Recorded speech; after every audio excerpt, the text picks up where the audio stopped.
Okay. Hello, everyone. Welcome to today's installment of the Corundum developer meeting. Thanks for having the time to tune in here. All right, so real quick announcements and status updates. So the next developer meeting will be next year already, January 8th. And the next Switch meeting, assuming Carlos has stuff to talk about, will potentially be December 11th at 9 a.m. Yeah, just double checking my calendar because I think I've plugged in some wrong stuff occasionally. I mean, I guess technically the first Wednesday of January would be the first, but I figure probably nobody's going to want to meet on New Year's Day, so we'll bump that a Mm-hmm. week. Um, Sure. yeah, all right. And I have all the dates for 2025 here. I guess I haven't double checked to make sure none of those conflict with a holiday or something. Generally, Wednesdays are not holidays, at least in the US, so I think we'll be okay. But yeah, um, hopefully we won't have to bump too many of those. All right, so let's move on to the status updates here. All right, so I've been starting to work on rewriting stuff in System Verilog and getting the simulation environment and whatnot all figured out. So got a couple things to say about that. I've got the slides on the PTP sync measurements, DDMTD, and also the Solar Express board that I've been working on. Um, I've done a little bit of tinkering with the software side of the PLL setup for the SE120. So be interesting to take a look at that. All right, so let's go ahead and get into this here. So for the System Verilog rewrite, I've talked about this at the last couple of meetings, but the idea is to rewrite Corundum and all of the libraries in System Verilog and switch over to the CERN OHL strict license with an option for a commercial license, and then basically deprecate all of the existing Verilog code. So I'm starting work on porting the libraries. So primarily at this point, the AXI stream, AXI Lite, and Ethernet stuff. I mean, the idea will be to port everything, including all of the AXI stuff, I squared C, UART, just everything. Um, and I've got ahead and ported a few of the AXI stream modules, like the synchronous FIFO, the width converter, and a couple of other things. Um, just to get kind of my feet wet in terms of how to work with some of these constructs in System Verilog and um, how the simulation environment is looking. And I've learned a couple of things. The first thing is that the System Verilog interfaces weren't quite as flexible as I was hoping they would be, but yeah, I think they'll work just fine. Um, Also, the System Verilog support in the open source simulators is definitely not quite as good as I thought. I know that they've been adding support for a few things to both Verilator and Icarus Verilog. Icarus Verilog will actually recognize an interface if you define one, but you can't actually use an interface as a module port, which makes them basically completely useless in Icarus Verilog. But fortunately, they do work in Verilator, and I think most of the bugs between Verilator and CocoaTB have been sorted out. So at this point, we're actually in a pretty good position to switch over to using Verilator. Like, if I'd looked into this when I started working on Corundum, there would have been, no options at all. But at this point, looks like we're actually at a point where the tools, at least the open source tools, support all of the necessary features for this to work. And the nice thing about Verilator is it simulates a lot faster than Icarus Verilog. I guess with Verilator you have a little bit of a trade-off where you have to compile the process of starting up the simulation is more complicated because Verilator basically takes the Verilog code or the system Verilog code and it converts it to C++, code generation, and then that has to get compiled and then you run it. So that takes a little bit of time before you can start running the simulation versus Icarus Verilog basically starts up the simulation almost immediately. So for short test benches, it ends up being a little bit slower. But for anything, non-trivial that runs for a long time, that's got a lot of complexity, the Verilator should be a heck of a lot faster. I guess another minor annoyance is that you can't have interface ports at the top level. So the previous setup most of the modules, when I simulated it, I just used the module itself as the top level. But with the system Verilog interfaces, I have to create system Verilog top levels for everything, and then define the interfaces in that top level file. It's not that big of a deal, but it does add a little bit more complexity in terms of getting everything all wired up properly. But at least there is a path here to make this work. And then also there are a few Verilog constructs that I've been using to work around basically limitations of Verilog. You know, you can't pass two-dimensional ports in Verilog between modules, only one-dimensional. So I use concatenated ports and such, or and that with CocoaTV is not super great. Um, Partially due to limitations in the CocoaTV extractions, partially due to limitations in the simulator PLI. Um, and I think Verilator has issues with some of that stuff, but because we're doing the rewrite, all of those weird constructs are going to go away. So we don't need to worry about that. Everything should be just fine.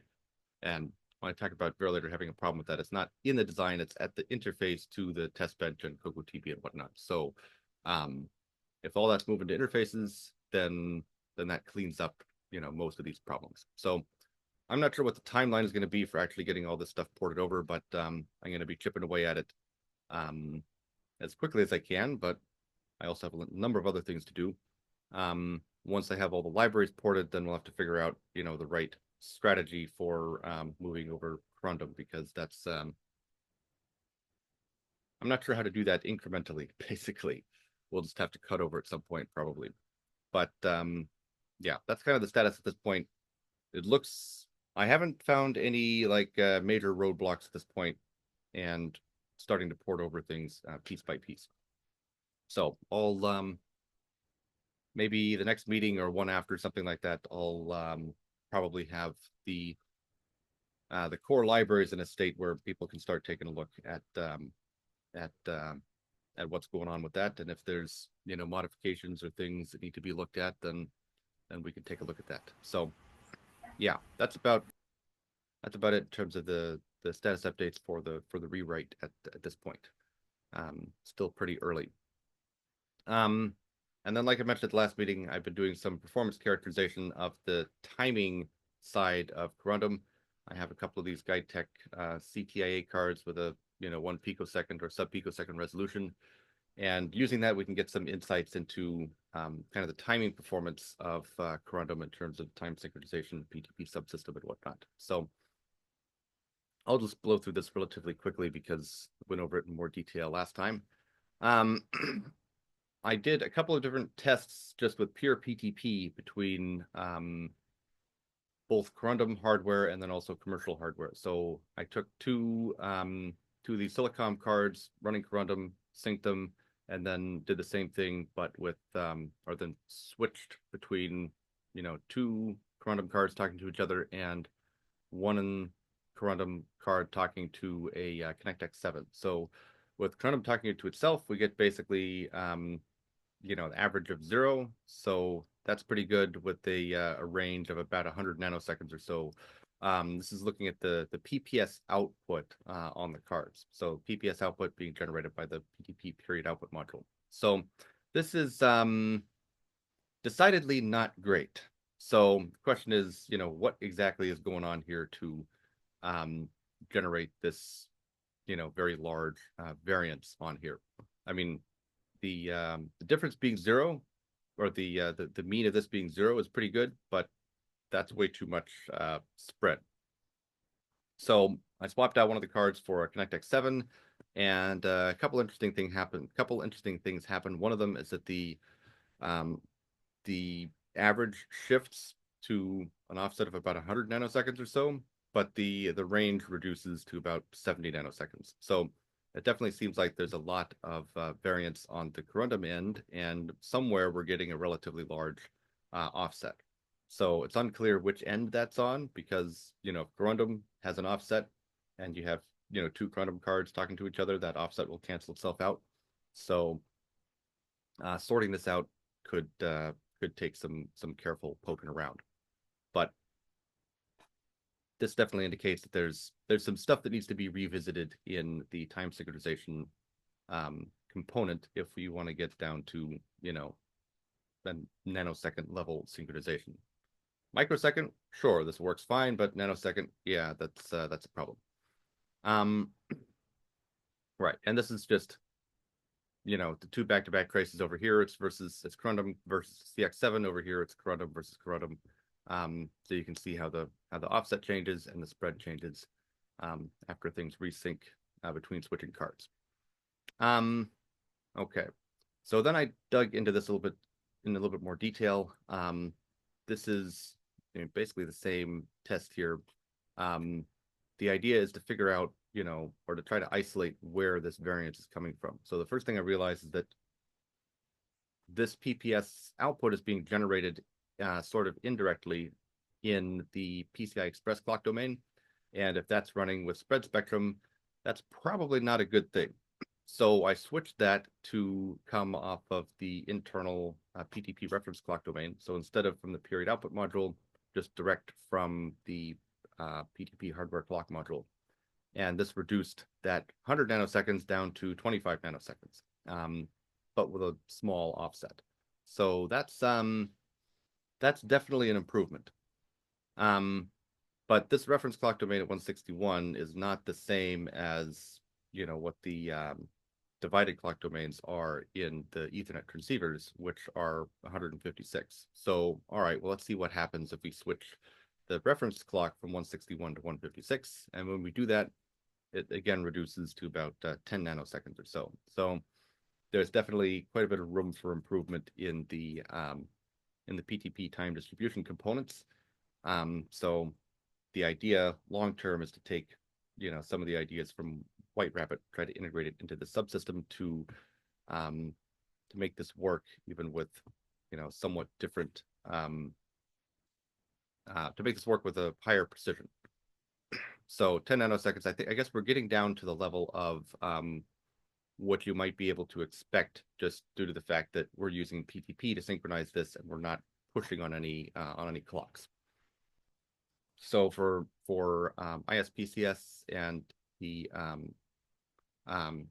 OCP Summit, I put together a demo where we ran Syncy effectively between two Alveo U200s, and we're actually using the link clock itself over this 10 gigabit link to synchronize the frequency between these two cards. So we used the White Rabbit DDMTD phase detector running on the FPGA and some software on the host to adjust the SI570 to drive the phase offset to a, I guess I didn't drive it to 0, but I drove it to just a constant value.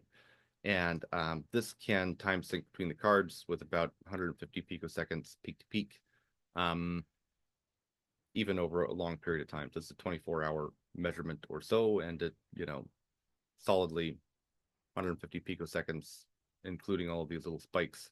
That's pretty decent performance. And this is also not very optimized. So this is definitely one of the things I need to take a look at is, okay, what can we do to further improve this, right? Because White Rabbit, they're talking, you know, below 100 picoseconds, like 20 or 40 or something like that. But this is, you know, somewhat within the ballpark, and you know, without much optimization, that's a pretty decent starting point. So yeah, I need to go through and take a look at, you know, how I'm generating the helper clock and some of the parameters for the DDMTD, just to make sure that everything's set up correctly so we get the best performance. So yeah, the idea is that eventually we'll integrate this type of functionality into Corundum, so you'd be able to do this sort of synchronization just with the stock Corundum on, I mean, maybe not any board, because you do need the right clocking infrastructure, but you know, you don't need something custom that's specifically designed for this kind of time synchronization, right? You don't need like specific White Rabbit hardware in order to make this work. This was done with, I'm not going to say unmodified U200s, but effectively unmodified, because I had to modify them to get that PPS output set up. So I guess I've already talked about this. The sorting out the internal clocking is paramount for, you know, nanosecond or sub-nanosecond performance. Spread spectrum, yeah, you got to avoid that. 161 megahertz with this extra 0.5 can potentially cause problems with the PPS output. Um, Transferring between these related clock domains without doing additional work doesn't have particularly good performance. But the building blocks seem to work pretty well on a COTS board. So even with using a totally software PLL, we can get down to 100 picoseconds peak to peak kind of range. This is also using the offset clock generation on the FPGA and the DDMTD logic on the FPGA. But with some careful design and optimizations, hopefully this can be improved to, at least an order of magnitude. I don't know how much we can hope for, but at least one order of magnitude would be good. All right. Well, Alex, Yeah. just to follow up on this, so we did some experiments there with the light rabbit approach that we presented Right. in March at CERN, and we are about so there is we cannot say anything about absolute calibration because the absolute calibration module is just being shipped to us, so we don't know anything about that. But from the peak to peak spread, Yeah, I let's mean, it's say like if you we are have an below offset, 50. if you have a constant offset, then you should always be able to calibrate that out. But if you have variance, then that's a Exactly. problem. So, yeah. Well, the variance is about 30 picoseconds, Yeah. Okay. and So, that's so yeah. my quick and dirty thing is about 5 times worse, but okay, that's a No, starting that's point. fine. Just saying, you can do this with QPLL only stuff. Right. Yeah. So there is Yeah. So I think there's several different techniques that can be explored for making all this work, and definitely QPLLs will be up there. So it's like if you have the external clocking components, that's probably going to give better performance. But on boards that don't have those, then yeah. So it's good to know that with the QPLLs you can get to pretty good level of performance. And then you guys are also generating the offset clock internally, right? You had another digital PLL to generate that offset. yeah, right. Oh, and what was the ratio that you're using for that offset? Or do you remember? I think the offset was 8 kilohertz, I guess. Okay, and that's off of 125. Yeah, right. Okay, I see. We have a visitor. We need to train it to write some system variable code then for you. Yeah, that would be good. Do you think you can do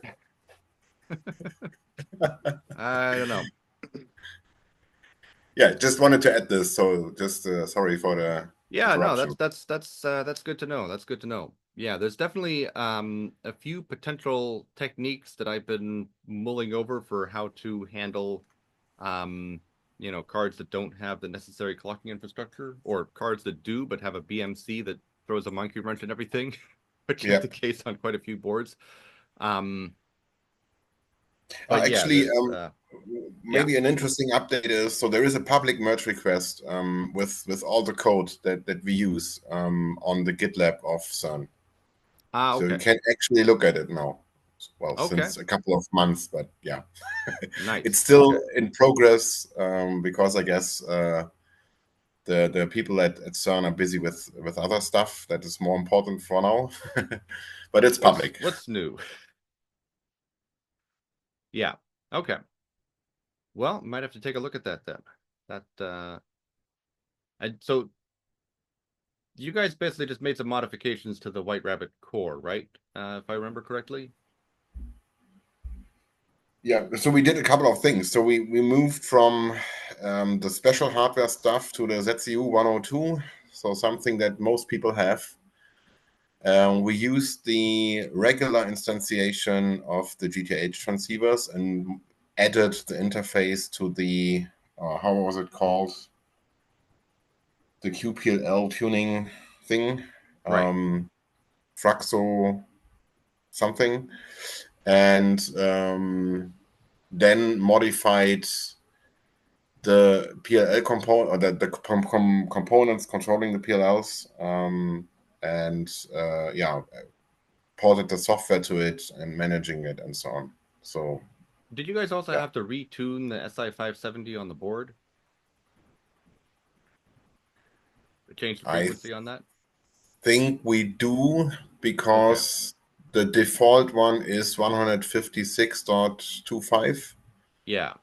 and that's not compatible with the regular 1G implementation. So we have a little Well, you FSPL should that be able to loads make the it bit work stream and also with the reconfigures. 156, because again, it's just a PLL. But I think the if you're using the frequency tuning on the QPLLs, last time I looked at that, you can't tune across flipping certain bits. Um, so you have to offset the external oscillator to get the correct range or to get a usable range. Yeah, that's also right. Exactly. So it is tuned to a little bit, so to the lower boundary of the range we need to be able to tune. Right. Exactly. Yeah, that's right. Yeah. So I guess then the question is, how do you do it without having to retune that? Because there's definitely a few boards that might be interesting to run Corundum on that don't have tunable oscillators at all. So unless you're going to go in there with a soldering iron, um, you know, there Yeah, that's seems like right. there should be some sort of alternative. So Exactly. Yeah, that's also I guess true. we'll have to Yeah. ruminate on that. Yeah, Yeah. A different discussion. Right. definitely, definitely. Yeah, the other thing that might be interesting, not from the standpoint of White Rabbit necessarily, well, I mean potentially, is to be able to synthesize just offsets in the TX direction. So if you want to offset by 10 ppm or 100 ppm or whatever, I know this is used in video applications to match rates. Um, I know Xilinx had a whole document on, using the what do they call it? I'm trying to blank on what their core was called, but it's basically using the transmit phase interpolators Yes. in the Mhm. DT channels to synthesize frequency offsets. Yep. Um, I can't remember what the limitations of that are, but that might be something interesting to look at. Um, because yeah, if you can offset by plus or minus 100 ppm, or maybe even plus or minus 200 ppm, that could be useful for testing stuff in general. Because for Mhm. Ethernet, you got to be able to tolerate an offset of plus or minus 200 ppm. So if you can generate that, that would be useful. And then for applications where you want to drive a very specific rate, that could also be useful. And it Yep. makes you wonder if that could be used in combination with like the QPLLs or something to do something White Rabbit, to basically implement White Rabbit without having to modify the external oscillator. Basically, you apply an offset with the QPLL and do the fine tuning, and then you remove it with the TXPI or something like that. Yeah. I don't know. Yeah. Stuff to Sure. play around with when we have some more time, I guess. Exactly. Where are you going to get some of that? That's the hard part. Yep. Yeah. Anyway, interesting stuff. Right. Let's move on to the next thing here. Right. So the other thing that I've been looking at here is if it's possible to do DDMTD asynchronously, right? So for White Rabbit, you have to synchronize the link. It all has to be running at the exact same rate because it's measuring the phase. And if the frequency is different, like you can't really measure the phase in degrees or something. That doesn't make any sense. Um, so question is, okay, can you do this when the clocks actually are not running at the same frequency? Like, could you use this to improve the resolution of like PTP timestamps and use a similar technique? So there was a paper from Francisco, which is one of the guys at Saffron now, but I think the paper was from when he was a grad student, um, about a modification to DDMTD that basically allows you to do very high resolution timestamping instead of phase measurement. But with a similar level of precision by doing some linear interpolation. And potentially, if we can get this working, this will support multiple link rates and support sub-nanosecond precision even without White Rabbit. Um, and it seems like it's like with the current sort of implementation of White Rabbit, where there's a like a packet start pulse or something coming out of the Mac or PHY level components. It could be used there, but for Corundum, it might make more sense to integrate it into the PTP time distribution logic and just use it to de-skew the PTP clocks that are provided to the Mac. And because if you have like a packet start pulse, then you're limited in packet rate to however often you can handle that pulse. But if you can deskew just a free running timestamp value, then that's going to work over a wider range of link rates and packet rates and whatnot. It's potentially going to be a more general implementation. So when I have time, again, I'm going to take a look at this and see what can be done. I think their implementation used a lot of software to do this linear interpolation. I think there might be a way to do it without having to do the linear interpolation. So we'll see if I can get all the kinks worked out of that.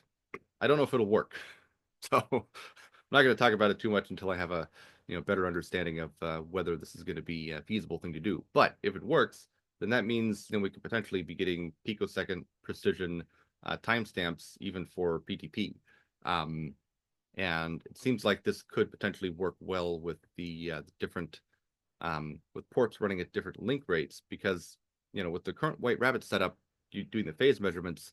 Like I said, that only works with everything running at the same frequency. So if everything's all 100 mega or 125 for 1 gig or all 156 for 10 gig, that works. But if you want to mix 1 gig and 10 gig, you can't really use DDMTD, as far as I can tell, to go between two different clock domains at two different frequencies. CERN did have a little paper talking about how you might be able to do that, but um, you can't even really define a phase offset between two clocks of two different frequencies. Like I'm not sure how you do that. So if you can transfer timestamps and deskew those with the high resolution, then that is independent of the frequency. So I think it's got a lot more potential for being useful. So I'm going to be taking a look at this. If anybody, I don't know if I posted the paper to Zulip. If anybody's interested, I can send you a link if you want to take a look at it. But yeah, that's I think it'll be the plan going forward. Is if this works, to integrate this into Corundum, and then hopefully this will be able to be useful both for White Rabbit, but also for just improving the PTP time sync support generally. Okay, so last thing is I've been working on getting the time synchronization demo effectively ported over to these SE120 FPGA boards from Solar Express. So we're going to be using these for we got a couple of these that we're going to be using for a project at UCSD here. So these things, the boards that we have, they have a Zinc CU11EG, 8 lanes PCI Express, an FMC, single SFP, all in a one slot form factor, which is kind of nice. And then they have these ADC plus DAC FMC boards that it's 4 channels ADC, 4 channels DAC on one board, 16 bits, 1 gigasample per channel, plus a PLL chip, and then a JESD interface to the FPGA. So there's a bit of complexity to get these things operational, but the plan is to bring, time synchronization capabilities to this as well. Not necessarily White Rabbit, but at least, the Syncy, so we can have everything running at the same frequency. For our applications, that would be useful. And there's a few things to figure out in terms of the clocking network on these things to make that work.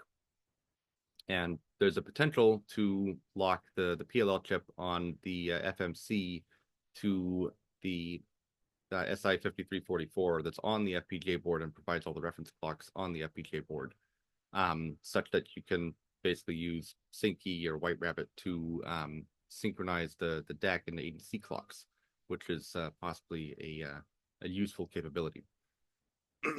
I had to make a couple of modifications to the board to make this stuff work because this board is definitely designed with the SoC logic in mind, and there's a bunch of stuff that's connected to the MIO.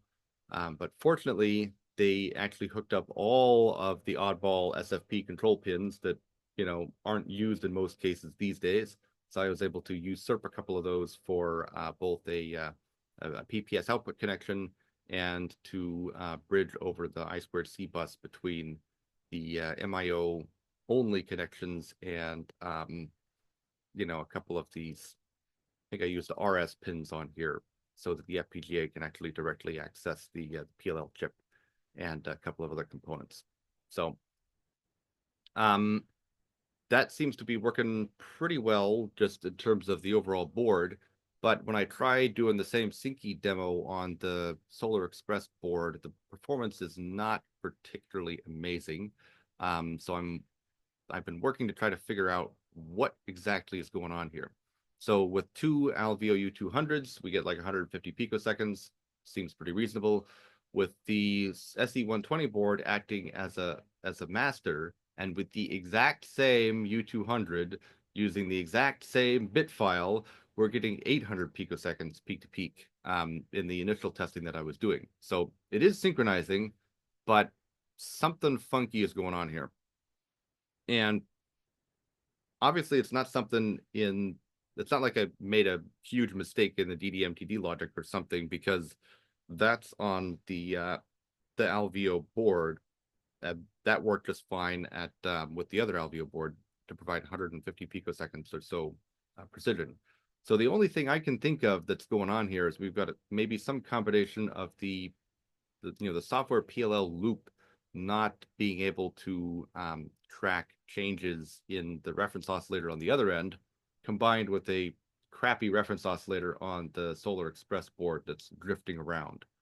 That's the only thing I can think of that could potentially be affecting this thing. So I've been doing some poking around just on the software side to begin with to try to see if through some tuning of the loop constants and some other adjustments, if the performance can be improved very much. So, do I have another slide here? Yeah. Yeah. So 800 picoseconds doesn't make sense. With the U200s, you get 150 picoseconds. I did try adjusting the threshold voltage on the GuideTech board because whenever you're doing stuff with picoseconds, slew rate is super important, and noise is, potentially quite problematic if you have a low slew rate. And the threshold voltage, it can have a huge impact if you're setting it too high or too low. That can cause a massive difference. So I did some adjustments to the threshold voltage on the GT668 to see if that would have any impact, and well, it might change like an offset. It doesn't really seem to have any effect on the variance because the voltage levels coming out of the two boards are very different. So previously, I think I had both channels set to like 0.2 volts.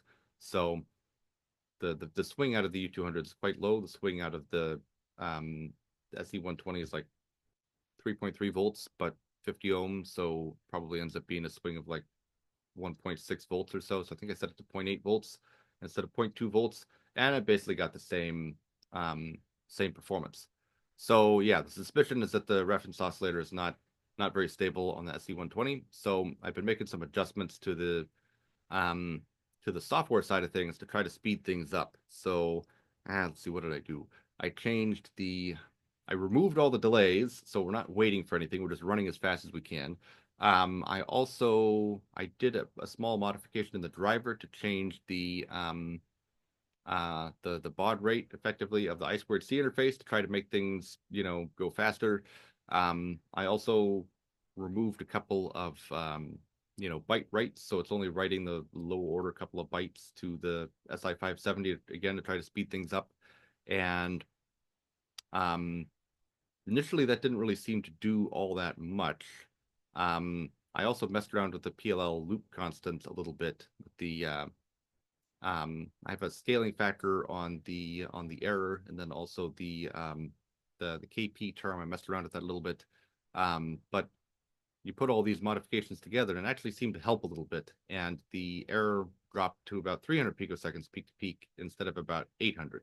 So that's an improvement. The interesting thing, though, is if you look at the output of the software that's the DPLL code, it's only reporting that the DDMTD module is measuring an error kind of in the tens of picoseconds. So it's making me wonder if I have like too much averaging in the DDMTD logic on the FPGA, or if maybe I'm down converting a little bit too much because I used 2 to the 16 which is probably too much. You probably need more like 2 to the 12, 2 to the 13, something like that to still get, about 1 picosecond resolution. Um, so I'm going to need to make a few adjustments there and see what's going on because there could be several different things going on, right? If we have the oscillator that's drifting all over the place, but then the PLL loop not being able to track that either due to the updates being too slow or due to the phase measurement, taking too long and having too much delay, having too much averaging, that could be reducing the performance too much. So I'm going to do some more playing around with that, and we'll see if that improves the performance at all. And then we'll have to try it on the U200s again, and see if the changes have much effect there. So So previously we got how 150, maybe it'll be even better. Yeah, what's up? how did you test while tuning the uh yeah while tuning the parameters? How did you test it? You just try some parameters and you see what you get. You run for a few minutes and see, what does the peak to peak look like coming out of the GT668 card, right? Are we getting a better result, Right. or is it the same? Is it worse? Um, so the problem that I was running into is that I would adjust the parameters and then it wouldn't converge, it wouldn't lock. Um, and instead of getting because if it doesn't lock, then instead of getting, errors bouncing around zero, you'll get a slope Yeah. because it Slope. won't Yeah. lock, it'll run off in one direction or the other. Um, Mhm. so then you've gone a little too far with adjusting the parameters. So it's possible that some modifications. So that's kind of pointing to there's potentially some sort of an issue with the dynamics, right? And there's too much delay or something. There's not enough bandwidth to track the other end because I mean the phase detector in here, right? The DDMPD phase detector. If you get off by more than half a cycle, then you're hosed because you're only measuring the phase within one cycle. So um, that's if you can't respond fast enough to keep the with adjusting the oscillator to keep the phase within one cycle, then Mhm. you have a big problem. So like if you set the constants a little bit too high, then you can jump outside of what you can track, um, Mhm. and that'll mess everything up. So yeah, it's what it's pointing to right now is I need to go over to the hardware side of the design and maybe do something like 2 to the 12, 2 to the 13, 2 to the 14 instead of 2 to the 16 for the down conversion ratio, um, which means you're basically getting less averaging. And then I also have an exponential weighted moving average block, and I probably need to reduce the amount of that, um, just to basically make the control loop more responsive. And hopefully, if I do that, that'll be good enough to where this thing can track. So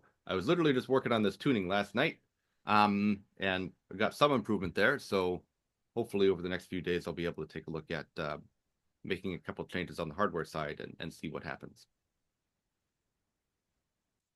I think that's all I got in terms of status update slides for now. Yeah, yeah. So if anyone has any questions or comments, go ahead and fire away. Oh, I guess I left this thing running all night, didn't I? Okay. So I will actually just show you guys this real quick because why not? Let me fire this up one more time here.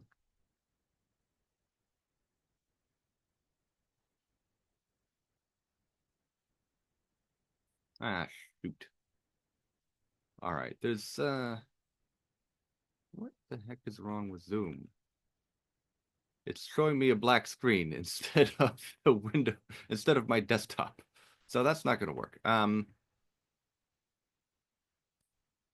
me see here. Maybe I just need to share an individual window instead of the whole screen. Probably what I need to do is update Zoom. All right, there we go.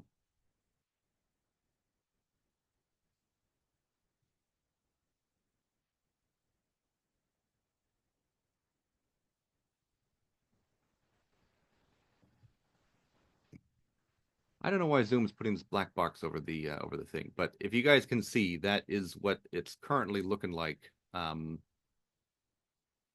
after running all night, and the statistics are reporting a peak to peak of about 400 picoseconds. So with those modifications to the software PLL code, that's definitely improved things. It's not as much as I would like, but it's heading in the right direction.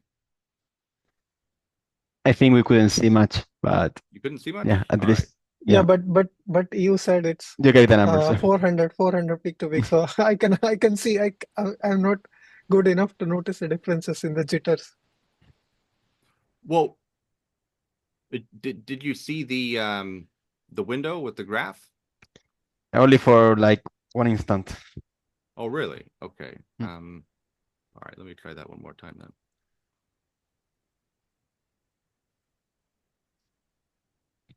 Can you see it now? No. No. Nope. What? Mhm. No, Yeah. yes. Yeah, there it goes. No, It showed up no. It and then it disappeared it again. went away. Yeah. Ah, frickin'. Can you see it? No. Ah, Yeah. what the heck? Is Yeah. it only when it's moving that it captures? Yeah, but well, so I don't know what's going on here, but okay, there we go. Yeah. This Can has see got to now. be Yeah. some sort of a zoom bug because Zoom is like drawing a black rectangle on top of the window. I don't know why. So I can't see what's there. So, okay, so right now I think it's actually maybe showing it. Mhm. It Yes. seems to be Yeah. it seems to like to put the rectangle on the first monitor. So if I put the window on the second monitor and I can get it to pop the rectangle over to the first monitor, then it works. So okay, I guess I might need to update Zoom or something. But yeah, okay. So you can see the graph now, right? Maybe. Yes. Okay. Yeah. Yeah. So yeah, we can see, 500 to 800 or 450 to 850, right? That's about 400 picoseconds, peak to peak. I have a little statistics measurement window over here too, which says 403 picoseconds for the peak to peak value. So that's definitely better than 800. It's an improvement. But not as much as I would like. I'd like to see the same behavior on both boards optimally. So, but yeah, that's progress. That's progress. So definitely implies that with a bit more work and looking at some of the components of the hardware, what's run on the FPGA, then that we should be able to improve the performance quite a bit. All right. So that's all I Cool. got in terms of updates. So if anyone has any questions or comments, let's fire away. Do you want to delegate any stuff for the conversion for moving to system Verilog? I think it will only make you slower, but anyways. Yeah, so from my point of view, there's actually not all that much that needs to be done, at least initially, for all the library stuff. It's a lot of busy work of just going through and replacing the file headers and changing the port definitions and a few other things. What's probably been taking more time is just kind of figuring out what the flow needs to be. How do you need to? And there's actually, I think there's going to be a couple of bugs that I'm going to have to fix in like some of the CocoaTB makefile infrastructure and a couple of other things. And there was also a couple of there was like something that changed in CocoaTB that then CocoaTB test hasn't picked up yet. There's some other funky versioning things that that I've had to spend some time sorting out. But in terms of actually modifications to the code itself, it's not like we're writing a huge amount of new code yet. It's just taking the existing code and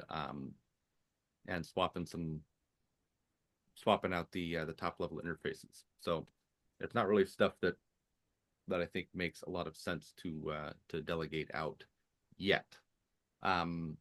Once a lot of the library infrastructure is there, then it might be a slightly different story. But I think until we get to that point, it's not going to be super clear what the path is going to be for getting the rest of Corundum ported over. But yeah, so my plan is to, once I get the library porting a little bit further along, to put that up in a public repo that people can take a look at, and then we can start thinking about, how that's going to dovetail with the rest of the project. But yeah, there's definitely going to be a lot of things that are going to be much nicer with the system Verilog implementation, like passing things through from the top level instead of using all that macro stuff. You can just have a generic system Verilog interface. You can just add a bunch of stuff to. Actually, does anyone know if you could do like hierarchical interfaces, have an interface in an interface? I don't know if that works. I might need to test that. Because if you wanted to pass some AXI stream stuff through and we just have a generic interface that you can add stuff to, then you would have to add, you would have to either break that out as wires, which would not be great, or put an interface inside. Yeah. There's definitely some things that I think are not optimal about how System Verilog does things. Like for AXI, for example, there's several different ways you can kind of divide that up, right? You could split up read versus write, and read has 2 channels, write has 3 channels, so you could have 5 channels. I mean, this is how the Coco TV models are set up. We have 5 channels, and then those are grouped into the read channels and the write channels, and that's grouped into the AXI interface. I don't think you can do something similar with the system Verilog interfaces. It would be nice to be able to do that and just have, here's the AXI interface, and then that has 2 things. It has read and write, and each one of those has, the sub channels. But I couldn't find a clear way to do something like that with the system Verilog interfaces. So it's like for the AXI interfaces, I'm just going to split it up into read and write. So you'll have, whenever you have an AXI connection, you'll have 2 interfaces to connect, one of them for the read side, one of them for the write side, because there's a number of components that you only connect one of them, right? Like the DMA module, for example. Either you get the read or you get the write. You don't get both, because that doesn't make sense. Splitting it up finer than that, be nice to be able to do that potentially, but it seems like there isn't a nice way to do that, unfortunately.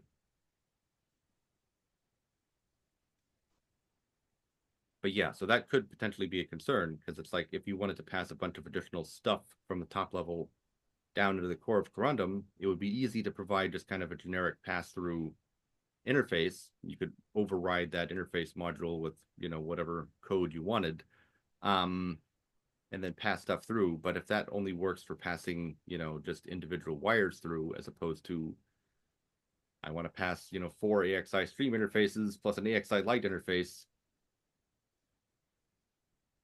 I might need to do some ruminating on that. Maybe we'll still need to keep the macro stuff around, which, not that big of a deal, I suppose. We already have it.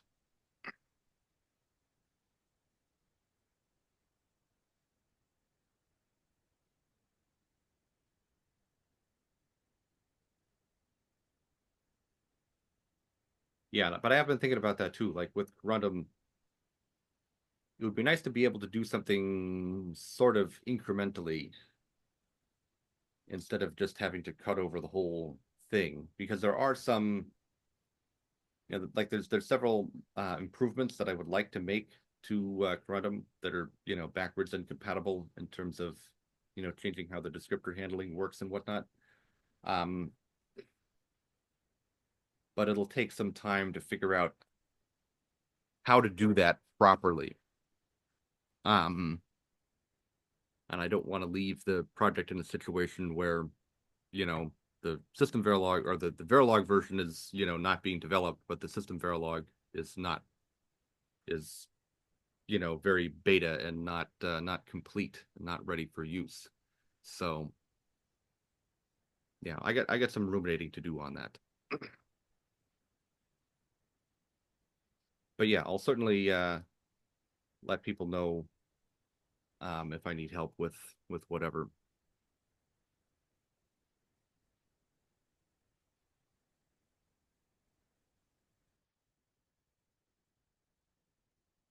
All right. So does anyone else have any questions or comments or anything?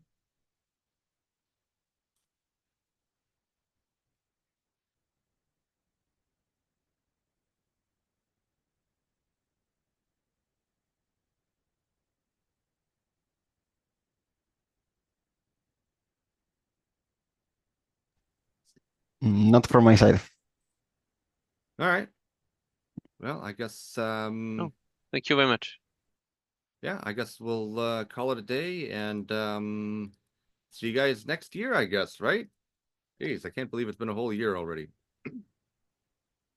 All right, so yeah, January Yeah, me 8th too. is the next one, hopefully, unless something weird comes up. So yeah, and again, if people want to discuss, stuff offline separately, feel free to contact me directly or contact me on Zulip or whatever. So yeah. All right. Well, if nobody else has anything they want to add, then I guess we'll go ahead and adjourn for today then. Yeah, thanks a lot. Thank you Thank very See much. you guys later. Bye. Thanks for being able to tune in. Nice to be there. Bye. See you. Bye. See ya.